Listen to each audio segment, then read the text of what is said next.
अच्छा क्लास, आज हम टॉपिक शुरू करने जा रहे हैं फंक्शन का। क्लासेस के लिहाज से हमारा आज फंक्शन का टॉपिक है, लेकिन यूट्यूब पे इसकी कंप्लीट वीडियोस अभी अवेलेबल नहीं है, तो मैं इसके साथ साथ बाकी पिछले टॉपिक्स की भी आजकल मैं वीडियोस बना के ना वो मैं अपलोड कर दूँगा। ठीक है। Hash include iostream using namespace STD इंटरमेन। अच्छा क्लास, ये हमारे पास आ जाता है हमारा हेलो वर्ल्ड फंक्शन। ठीक है, जिसके अंदर हम हैश इंक्लूड आई स्ट्रीम एक हमारे पास हेडर फाइल है जो सी के कंपाइलर को ये बता रही है कि आईओ का मतलब है इनपुट आउटपुट स्ट्रीम, यानी कि मैं अपने कोड के अंदर इनपुट आउटपुट यानी कि सी आउट की स्टेटमेंट्स इस्तेमाल करूँगा। ठीक है। यूजिंग नेम स्पेस एसटीडी, ये भी आप समझ लें इसका सिंटैक्स है। ठीक है। नेम स्पेस का मतलब फोल्डर के मायनों में भी होता है और एसटीडी का मतलब होता है स्टैंडर्ड, यानी कि स्टैंडर्ड नेम स्पेस पैकेज जो है या फोल्डर जो है या नेम स्पेस जो है तुमने इस्तेमाल कर दिया। अगर मैं ये नहीं लिखूँगा, ठीक है, अगर मैं इसको ऐसे करके फिर आगे नीचे सी आउट यूज़ करता हूँ, ठीक है, तो अब जब मैं इस कोड को चलाऊँगा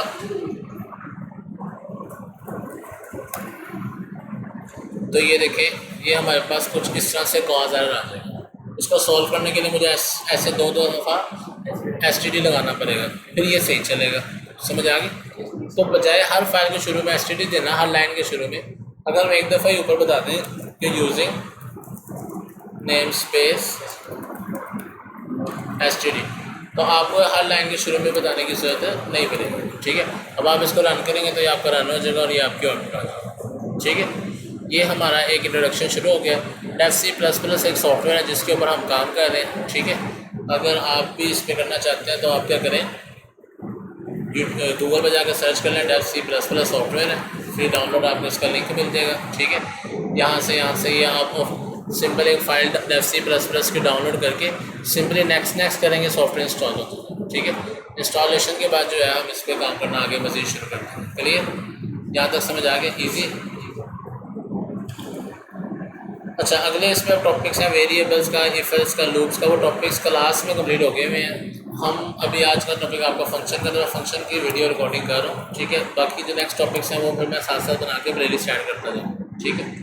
फंक्शन क्या होता है? फंक्शन हमारे पास कॉन्सेप्ट कुछ इस तरह से है कि जैसे आप अगर स्कूल एक वेबसाइट है जो मैं रिकमेंड करता हूँ कोर्स के दौरान, आप यहाँ से टॉपिक्स पढ़ सकते हैं। ठीक है। यहाँ से हमें उसकी काफ़ी वोकैबुलरी मिल जाती है। जैसा ये आपके पास कॉन्सेप्ट आ गया, सी प्लस प्लस फंक्शन होते क्या हैं। Function is a block of code. Block का जो वर्ड है ना, ये बनता है कर्ली ब्रैकेट से। अगर मैं बात करूँ कर्ली ब्रैकेट की, इसका मतलब मैं बात कर रहा हूँ ब्लॉक की। कर्ली ब्रैकेट का मतलब क्या है? ब्लॉक। ब्लॉक ऑफ कोड का मतलब क्या आ गया? ये कर्ली ब्रैकेट्स। समझ आ गई बात? इसको ब्लॉक ऑफ कोड कहते हैं। ठीक है। बेसिक सी बात थी, मैंने कहा अक्सर बच्चों को नहीं पता होता। Which only run called when it is called, कि ऐसा ब्लॉक ऑफ कोड जैसे मैं आपको दिखा रहा हूँ, बस ये तब चले जब मैं इसको कॉल करूँ। अगर मैं कॉल नहीं कर रहा, उसको नहीं बुला रहा, कॉल को कहते हैं बुलाना, अगर मैं इसको नहीं बुला रहा हूँ तो वो ना चले। इसकी मिसाल है जैसे हमारे मोबाइल में फंक्शनैलिटी होती है। ठीक है। डिफरेंट फंक्शनैलिटी, जब तक आप उसको कॉल ना करें, मोबाइल के अंदर कैमरे का फंक्शन भी है, वीडियो कॉल का फंक्शन भी है, एसएमएस सेंड का फंक्शन भी है, ब्लूटूथ का फंक्शन भी है। जब तक आप उन फंक्शनैलिटीज़ को यूज़ ना करें, यानी कि इंटरफेस में आगे कॉल ना करें, तब तक वो फंक्शनैलिटी बैकग्राउंड पे पड़ी हुई है, कॉल नहीं होती, पड़ी हुई है मोबाइल के अंदर। ये नहीं कोई कह सकता कि ये अभी डाली गई है। सही है। ये इसी तरह से। ठीक है। अब फंक्शन हम ऊपर क्रिएट करते हैं। यहाँ पर कुछ बुक्स के अंदर नीचे बनाना है फंक्शन भी होता है, लेकिन फिर हमें ऊपर बताना पड़ता है कि मैं एक इस नाम का फंक्शन यूज़ करूँ। लेकिन अगर आप ऊपर ही बनाएं, ठीक है, जैसे मैंने कह दिया वॉइड और आगे मैंने कह दिया सम और ये ब्रैकेट और ये कर लिया। ठीक है। वॉइड क्या है, इस पर हम बात करेंगे आगे डिटेल। अभी इसको सिंपली, अभी आपका पहला लेक्चर तो आप ये समझेंगे बस वर्ड लिखना ही हो, वर्ड लिखना है।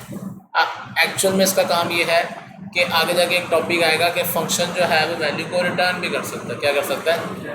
ठीक है। अगले लेक्चर में हम इस पर बात करेंगे, तब हम वॉइड को समझते हैं। अभी आप समझ लो कि अगर बेसिक फंक्शन है तो आपने शुरू में वॉइड लिखना है, आगे फंक्शन का नाम आएगा। फंक्शन के नाम के रूल वही हैं जो वेरिएबल के नाम के रूल हैं।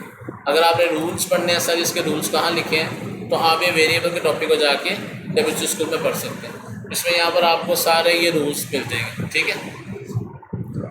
अच्छा आगे चलते हैं बेटा जी। ये हमारे पास सम का फंक्शन आ गया। नीचे यहाँ पर आके मैं फंक्शन को कॉल करूँगा। अब इस फंक्शन के अंदर मैं कुछ लिख देता हूँ, like C out this is some function, ठीक है बेटा जी। और नीचे यहाँ पर आके मैं इसको कॉल कर देता हूँ। ये मैंने सम को कॉल किया, कर्ली ब्रैकेट लगाई। ये मैंने फंक्शन क्रिएट किया और ये मैंने इसको कॉल किया। क्रिएट में एक दफ़ा करूँ, कॉल में 10 दफ़ा कर दूँ तो 10 दफ़ा चल जाएगा। लेकिन अगर मैं 10 दफ़ा क्रिएट करूँ और कॉल ना करूँ तो नहीं चलेगा, ठीक है। वैसे तो एक नाम के फंक्शन 2 क्रिएट होते भी नहीं है, इसमें एक एरर आ जाता है, ठीक है। जैसे सब फंक्शन, यहाँ तक बात समझ आ गई। ये आज का हमारा एक बेसिक टॉपिक था कि फ़ंक्शन कैसे बनाते हैं, डेव C++ कैसे इंस्टॉल करना है और उसके ऊपर आपने फ़ंक्शन कैसे बना के चलाना है, ठीक है। प्रीवियस जो है टॉपिक्स वो भी आपके ऐसे ऐड होते हैं, ठीक है। अच्छा नेक्स्ट वीडियो में मैं बता देता हूँ कि फ़ंक्शन को पैरामीटराइज कैसे करते हैं, इसके अंदर वैल्यूज़ कैसे पास करते हैं, ठीक है।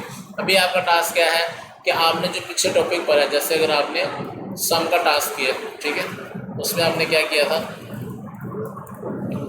जैसे आप कहते हैं int x is equal to 10, ठीक है, int y is equal to 20, int z is equal to x plus y. समझ आ गई ना बात। नीचे आपने सी आउट कर दिया, तो यहाँ मैं कहता हूँ आंसर इज, और आगे इस तरह से लगा के यहाँ मैं कहता हूँ z। तो मैं इसको चलाऊँगा तो ये मेरे पास आंसर आ गया, आंसर इज z। क्लियर, कोई कन्फ्यूजन इसमें नहीं,